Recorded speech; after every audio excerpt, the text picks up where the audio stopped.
Donc je reste toujours sur l'exemple que j'ai utilisé là pour faire la classe livre. Donc là cette fois-ci on va voir deux choses nouvelles qui sont ce que l'on appelle les getters et les setters. Donc définir des assesseurs et des mutateurs. Le résultat on le voit, il est ici. Donc on va voir que ça se met dans la classe et on va essayer de voir le fonctionnement de cette chose. Donc je reste sur le code de base que l'on a vu dans la vidéo JavaScript 43. Donc définir des assesseurs et des mutateurs, donc ce qu'on appelle des getters et des setters. Alors un assesseur getter est une méthode qui permet de récupérer la valeur d'une propriété donnée. Donc c'est ce que l'on va voir dans cette vidéo là. Et dans la prochaine vidéo on verra le mutateur, setters, est une méthode qui permet de définir la valeur d'une propriété donnée. Donc que dit le MDN? Donc déjà on voit que le MDN classe ça dans utiliser les objets. Donc là je descends, c'est tout en bas, car dans les objets il y a aussi des propriétés. Donc définir des assesseurs et des mutateurs, getters et setters. Un assesseur, getter, est une méthode qui permet de récupérer la valeur d'une propriété donnée.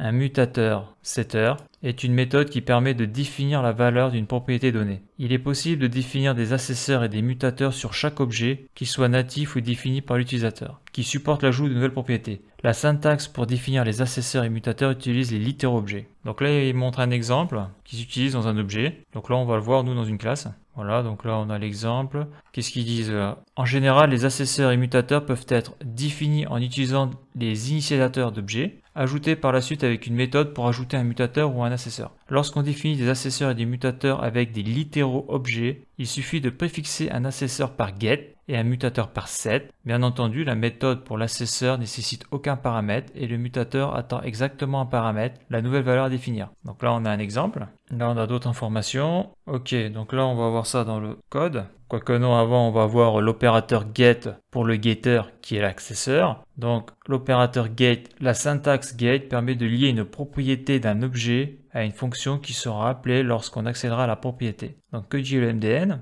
Donc la documentation technique JavaScript. Alors l'opérateur get, donc c'est dans fonction et portée des fonctions. La syntaxe get permet de lier une propriété d'un objet à une fonction qui sera appelée lorsqu'on accédera à la propriété. Là on a un exemple, pas facile à lire, qui retourne C. Là on a la syntaxe, donc propriété, le nom de la propriété allié à la fonction. Expression avec ECMAScript 2015, il est également possible d'utiliser des expressions renvoyant un nom de propriété calculé pour lier à une fonction. Là on a une description. Il est parfois utile de créer une propriété qui renvoie une valeur dynamique calculée ou de ne pas avoir recours à l'appel explicite d'une méthode pour renvoyer le statut d'une variable interne. En JavaScript, il est possible de faire cela en utilisant un assesseur. Il n'est pas possible d'avoir simultanément un assesseur assimilé à une propriété et d'avoir cette propriété initialisée à une valeur. Mais il est possible d'utiliser un assesseur et un mutateur pour créer une sorte de pseudo-propriété. On notera que l'opérateur get peut être identifié par un nombre ou une chaîne de caractères, ne doit pas posséder de paramètres. Donc là, il y a un petit chapitre, là, ES5, les fonctions d'accession et de mutation littérale doivent avoir maintenant 0 ou un paramètre.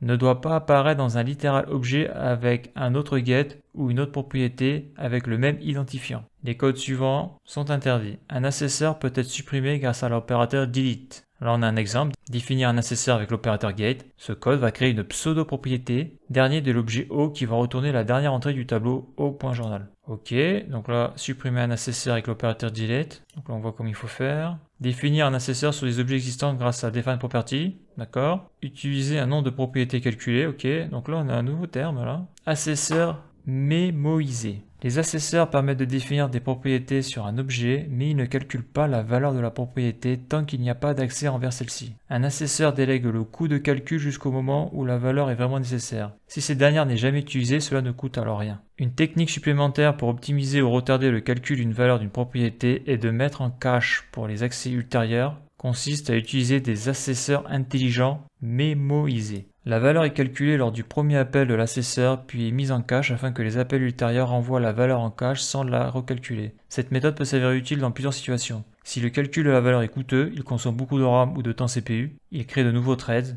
il utilise des fichiers distants, etc. Si la valeur est utilisée plus tard ou dans certains cas, n'est pas utilisée du tout. Si elle est utilisée plusieurs fois, il n'est pas nécessaire de la recalculer car sa valeur ne changera pas. Cela signifie qu'un tel assesseur ne doit pas être utilisé si la valeur peut être modifiée au cours du temps. En effet, avec la définition qu'on vient de lui donner, un tel assesseur ne recalculera pas la valeur. Dans l'exemple suivant, l'objet possède un assesseur en propriété propre. Lors de l'accès à la propriété est retirée de l'objet puis réajoutée mais sous forme d'une propriété de donnée et non d'un assesseur.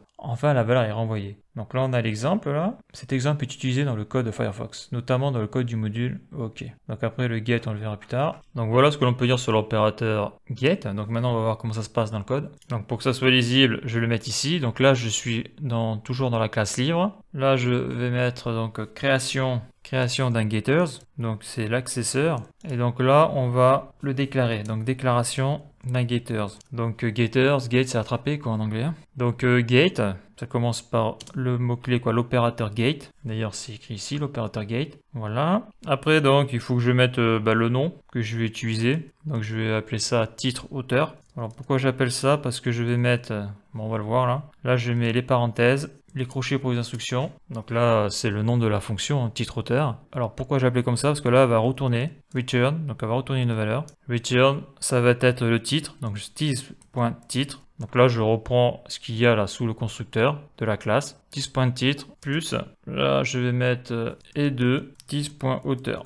Voilà. Si je fais CTRL S, j'ai pas d'erreur. Donc là, ce que je vais faire maintenant, donc ça va être un console log et je vais afficher donc ce qu'il y a dans le getter. Donc le getter c'est ici là, donc c'est titre auteur, donc ça va être la méthode parce que ça c'est dans la classe livre, et j'ai fait une instance de la classe livre avec mon livre. Donc là par exemple je vais prendre mon livre et là donc je vais faire appel au getter, donc ça va être titre auteur. Donc là on le voit, le petit rectangle c'est une propriété, et si je fais CTRL S, le console log va m'afficher ici la tour sombre est de Stephen King. Donc en réalité la tour sombre il va le prendre sur this.auteur, et donc avec l'objet que j'ai créé ici, mon livre, j'ai mis la tour sombre et Stephen King. Et là si je fais, bon là j'ai marqué la tour sombre 2, et donc là si je fais mon livre 2, je devrais avoir la tour sombre 2, ici de Stephen King. Donc là je fais CTRL S, voilà. Donc on voit que de la classe livre, j'ai fait une instance de cette classe là, donc de la classe livre, pour créer donc mon livre, avec la variable mon livre, donc c'est un objet, hein. De cet objet là, mon livre 2, ben, je vais chercher la méthode titre auteur, quoi, c'est une propriété, et titre auteur, je l'ai défini là avec